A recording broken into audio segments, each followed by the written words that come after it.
Birgə çalışmışıq. Yaşar müəllim çox etibarlı adam idi. Yaşar müəllim çox səmimi bir insan idi.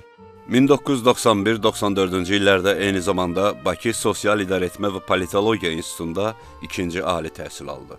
Yaşar müəllim həm savadlı, erudiyasiyalı, ondan sonra bütün hadisələrə özünün çox orijinal baxışı olan bir insan idi və çox mərifətli, qabiliyyətli, bütün hadisələrə münasibət bildirərkən çox, necə deyirlər, çox səriştəli, çox soyuqqanlı hərəkət edirdi həmişə və o da onun növbəti vəzifə pillələrində irəliləməsi üçün stimullardan biri olmuşdu. 1993-cü ildə xalqın təkidi ilə ikinci dəfə siyasi hakimiyyətə qayıdan Heydər Əliyev ölkəni vətəndaş qarşıdurmasından, siyasi və iqtisadi xaosdan qurtardı. Hüquqi dövlət quruculuğu yolunda inamlı addımlarla irəliləməyə başladı. Sağlam siyasi ab-hava yarandı, kadr statlarına start verildi. Yardımda da yeni rəhbərlik fəaliyyətə başladı. 1994-cü ilin mayından Yeni Azərbaycan Partiyasının fəallarına olan Yaşar Abdulov rayon icra hakimiyyəti başçısının birinci müavini təyin olundu. Yaşar müəllim rəhbər vəzifələrdə işləyəndə həmişə dövləti, dövlətçiliyi, insanları, Azərbaycanı düşünürdü. Yaşar mənim gənclik dostumdur. Yaşar mənim əzizimdir, qardaşımdır. Yaşar çox kövrək insan olub. Onu tanıyanlar bilirlər ki, elementar bir hadisə onu o qədər kövrəldirdik. İnsanın içi, daxili hiss olunur ki, bu adam necə adamdır. Tanış olduğum illərdə onunla o qədər səmimi bir insandı ki, inan kimi, uşaq kimi özünü aparardı. Adam onun yanında utanırdı. Onun o gözəl xasiyyətləri, gözəl hərəkətləri, bu kimi hərəkətlər məni yaşından asılı olmayaraq utandırırdı. Rəhmətli yoldaşımın qohumları içərisində mən ilk tanıdığım Yaşar və onun ailəsi olub. Biz bir yerdə xarici ölkəyə də gedmişik, gediş-gəlişimiz də başlayıb. Mən yardımlıya gedəndə bilənlər bilir, bizim o vaxt evimiz var idi orada. Amma mən gedib öz evimizdə gedirdim, dəyirdim, gəlib Yaşargildə qalırdım. Onlar ailəlicə gəlirdilər, bizi də qalırdılar. Biz çox yaxın olmuşuq onlarla. Yaşar müəllim illərindən işlədiyi vaxtlardan tanışıq da, ondan sonra tanışlığımız, dostluğumuz və nəhayət qohumluğa çevrildi. Bu qohumluq az müddət də olsa, onun gözəl xasiyyətlərlə, gözəl insanpərvərliyi ilə, gözəl qohumçuluğu ilə həyatda bəlkə deyirəm, mənim özümə və ətrafımda olmayan bir insanlarda buna mənsubdur. Buna xas olan gözəl xüsusiyyətlər vardı. Xoşrəftarlıqdan gözəl şərafət yoxdur. Məhəmməd Peyğəmbər. 2001-ci ilin fevralında Yaşar Abdulov daha ağır, fəqət şərəfli bir yükün ağırlığına çiyin verdi. Uğurlu bir missiyanı gerçəkləşdirmək, rayonun sosial-iqtisadi inkişafına yönəliş layihələri həyata keçirməkdən ötürü gərgin fəaliyyətə başladı. Yaşar müəllim bir icra başçısı kimi də gözəl dövlət məmuru oldu. Yaşar müəllim rayonumuzun sosial-iqtisadi inkişafında, əhalinin maddi rifah halının yaxşılaşdırılmasında, rayonda tikinti, abadlıq işlərinin aparılmasında çox böyük rolu oldu və nəticədə o illərdə, yəni mən nəzərdə tuturam 2002-2005-ci illərdə yardımlı çox böyük sürətli inkişaf yolu keçdi. İşlədiyi müddətdə özündən istəyir, kasıb istəyirsə varlı, kim hansı təbəqədən olursa olsun, həmişə onu dediklərini diqqətlə izləyib, arzularını yerinə yetirmək üçün səylə çalışırdı. Kimliyindən asılı olmayaraq Yaşar müəllim hər cəhətcə kömək eləyirdi. Hər cəhətcə o insanlara kömək elirdi, insanların yaşayışı daha da yaxşılaşsın. O, tanınmış riyaziyyat müəllimi kimi uğurlu pedaqoji fəaliyyəti ilə yurttaşlarına zəka işıq bəxş etmişdi. Dövlət qulluğunda, rəhbərlik dönəmində də məhz riyazi təfəkkürü, riyazi dəqiqliyi kara gəldi. İdarəçilik prinsipləri, nizam-intizam, dürüstlük, icra hakimiyyəti başçısını səciyyələndirən cəhətlərdəndir. Yaşarda adamlarla səmimi münasibət vardı.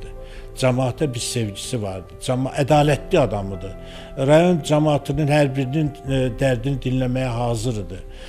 Sakitcə, yəni səs-küy salmadan işini görən bir adamdır. Bu baxımdan o yeni bir idarəçilik üsulu əslində tətbiq edir. Yaşar müəllim başçı olan dövrdə onunla çiyin-çiyinə çalışdım və bir daha əmin oldum ki, həqiqətən Yaşar müəllim dövlətə, dövlətçiliyə çox bir sədaqətli adammış. Demək olar ki, hər gün, hər saat, hər dəqiqə o məsuliyyəti üzərində hiss edirdi və özü də dəfələrlə qeyd edirdi ki, məni bu vəzifəyə Heydər Əliyev təyin edib. və mən onun etimadını şübhəsiz ki, doğrultmalıyam. Yaşar Abdulov ilk növbədə sağlam mühitin, normal ab-havanın formalaşmasına nail oldu. Vətəndaşların qəbulu sadələşdirildi. Yardımlı rayon icra hakimiyyəti başçısının qəbul günü deyilən bir anlayışı yox idi. Çünki hər bir vətəndaş rayon icra hakimiyyətinə gələndə Yaşar müəllimlə sərbəst surətdə görüşə bilirdi. Eyni zamanda Yaşar müəllim də bir yerli kimi daimi olaraq kəndlərdə insanlarla görüşür, onların problemləri həll edirdi.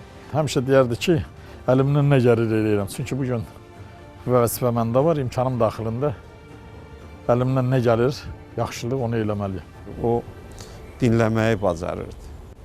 Bir dəfə bir məsələ ilə bağlı görüşə gedmişdim, vaxt müəyyən etmişdi və bunun həmən günü qəbul günü idi və məndən xahiş etdi ki, qəbulda oturum, iştirak edeyim, dinləyim və bu insanlara hansısa bir formada məndən asılı nə varsa, artıq mən millət vəkili olduğum dövrdən gedir, kömək edək. Mən gördüm ki, bu insanlarla danışan zaman bunun sifətində bir bu icra başçısının o ciddiliyindən çox, qəzəbindən çox, hikkəsindən çox bunun sifətində qəribə bir utancaqlıq var. Elə bil sanki bu kiminsə əvəzində bu həyəcanlanır, düşünür, daşınır. Bu gəlişi gözəl sözlər deyir. Yaşar müəllimlə danışanda o hamı ilə bu hissləri yaşayırdı. Bu nəyin əlaməti idi? Yaşar müəllimin tərbiyəsinin, Tanrının ona verdiyi ən böyük keyfiyyət olan sadəliyinin və səmimiyyətinin.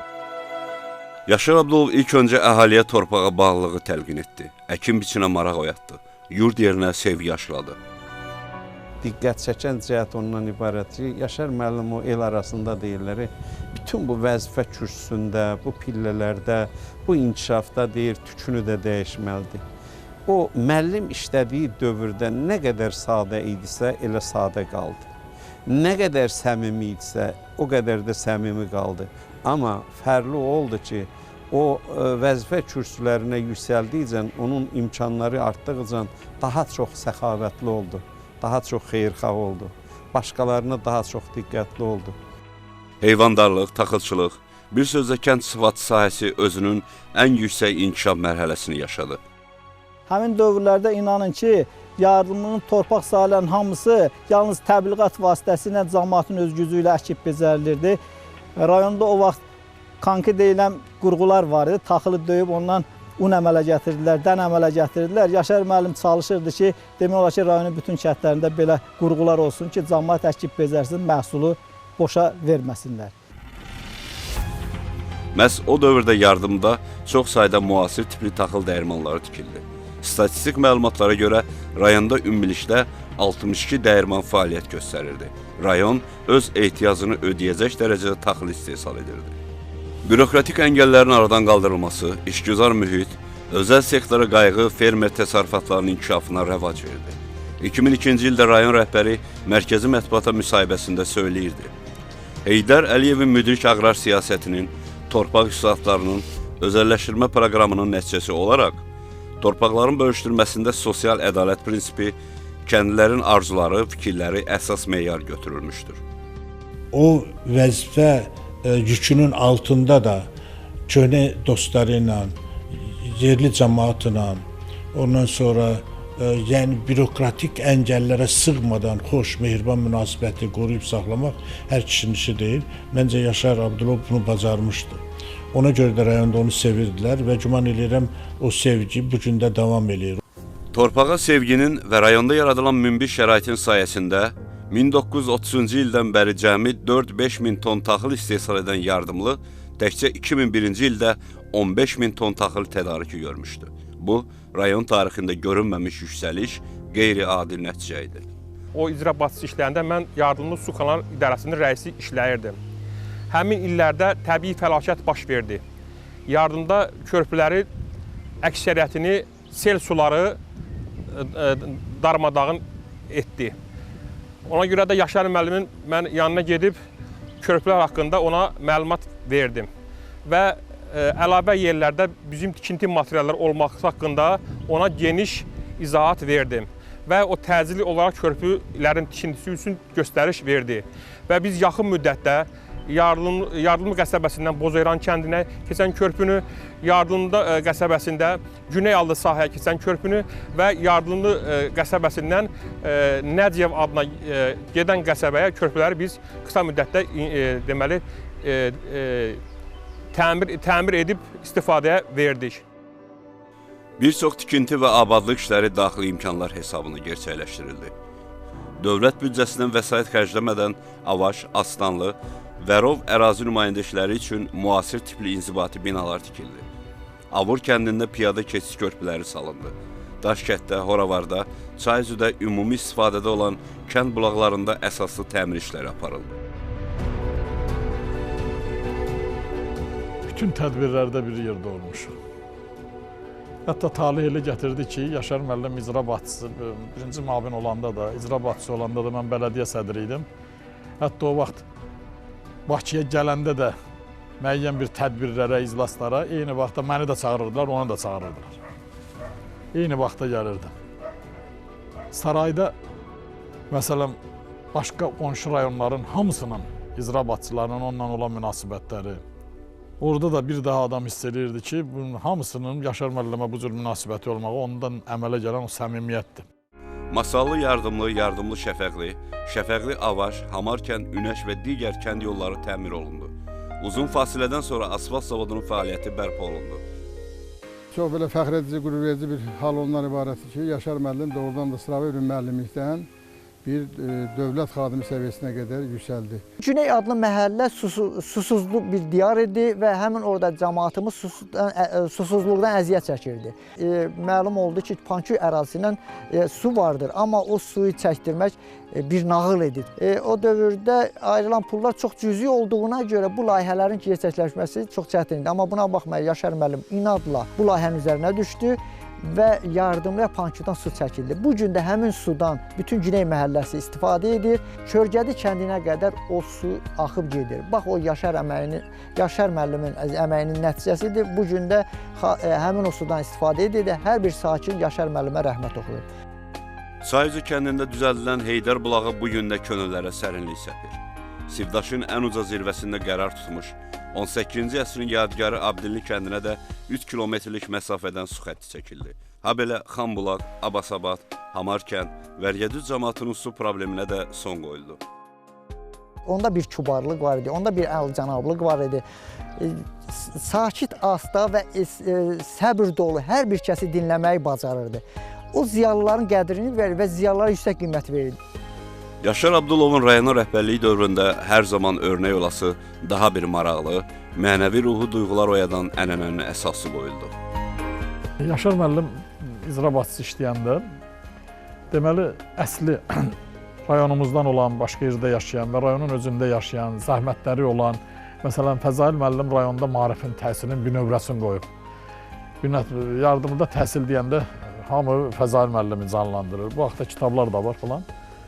Yaşar müəllim Fəzail müəllimin yubileyin keçirdi işlədiyi dövründə, rayon səviyyəsində çox geniş, təmtəraqlı, Miraziz müəllimin, Şahbaz Hüseynovun belə yubileylərin keçirdi, çox təmtəraqlı surətdə. Bu təşəbbüsü ilə icra hakimiyyətinin başçısı dünənə sayğının, tarixi mədəni irsə qayğının, ağsaqqala, müəllimə ehtiramın modelini qurdu. Nəsillər arasında əlaqənin möhkəmlənməsinə xidmət göstərdi. Belə toplantıların, belə yubileylərin keçirilməsinin mən deyərdim ki, çox böyük əhəmiyyəti var.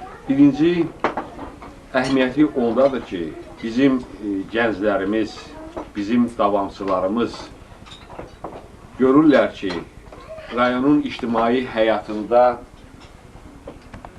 əməyi olan, öz yeri olan, fərqlənən adamlar qiymətləndirilir, onlar daimi uca tutulur.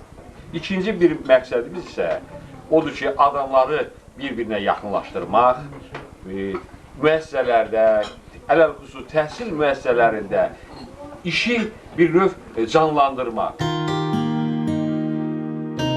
Sadəlik müdriklikdən doğur. Yaşar Abdulov sadəliyi və müdrikliyi etibarı ilə hər kəsin könül evinin simsarıydı. Bu başdan təsbih edək. Təbrik edirəm mən. Hoş geldiniz. Tebrik ederim. Çok sağ olun. Çok sağ olun. Yaşlar Canım benim. Fəzai müəllim bizim hamımızın müəllimi. Həm də rayonumuzun. Sağ olun. Mən onu görəndə indi də özünü onun şagirdi kimi hiss edirəm. O bizə məktəbdə verdiyi öğütlər, nəsihətlər hamısı bizim yaddaşımızdadır və yeri gəldikdə o nəsihətlərə, o öğütlərə əməl edirlər. Onun rəhbərliyi dövründə keçirilən dövlət tədbirləri, ictimai-siyasi əhəmiyyət kəsb edən əlamətlər təqvim günləri, özünün bədii estetik dəyəri, ideya məzmun dolğunluğu, təşkilatı mükəmməlliyi ilə fərqlənib. Artıq 13-cü ildir ki, xalqımız özünün ümid və nizah bağladığı siyasi bir partiyanın işığında inamla irəliləyir.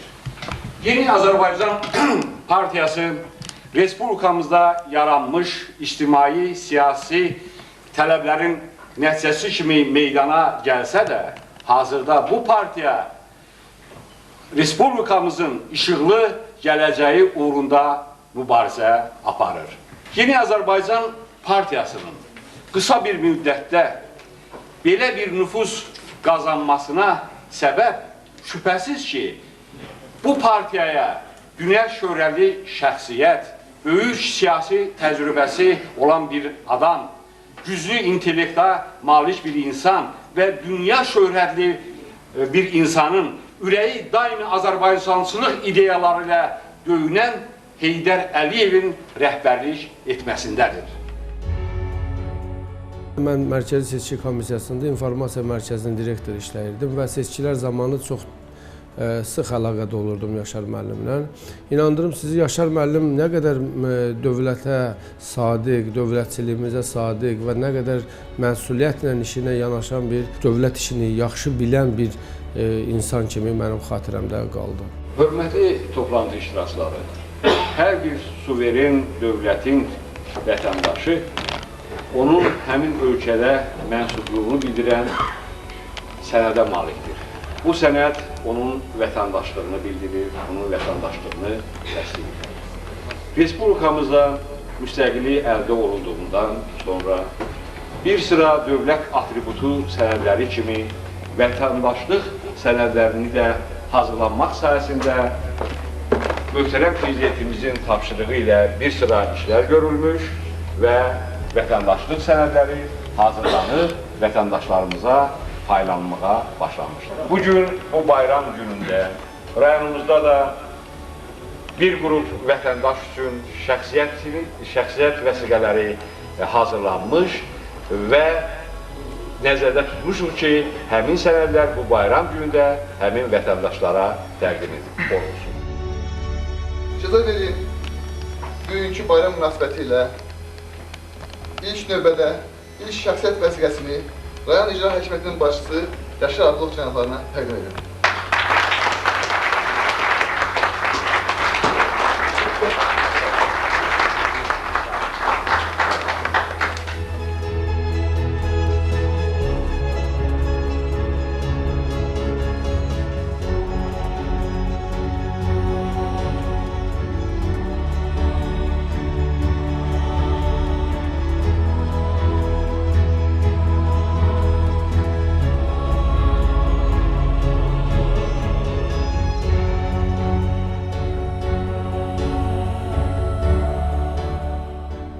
Həddindən artıq dövlətə və dövlətçiliyə sədaqətli bir adam idi.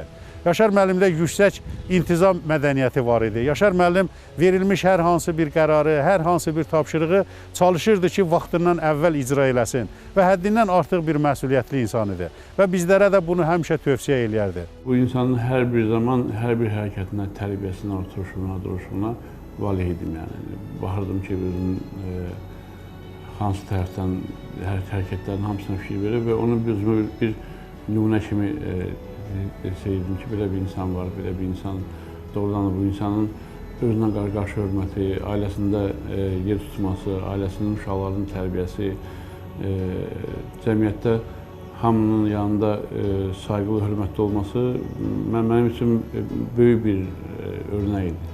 Əbədi əzəli vəzifə yoxdur və o nəhayət vəzifəsindən uzaqlaşdırdıqdan sonra hamı onun hörmətini 1-ə 5 artıq tutmağa başladı. Bax, əsl həyat yolu budur, saf həyat yolu budur. Bundan ibarətdir ki, sən vəzifə səlahiyyətindən vidalaşdıqdan sonra səni hamı hörmətlə, izzətlə qarşılayır. Və çox az adamlara nəsib olur ki, Yaşar müəllimə də bu nəsib oldu.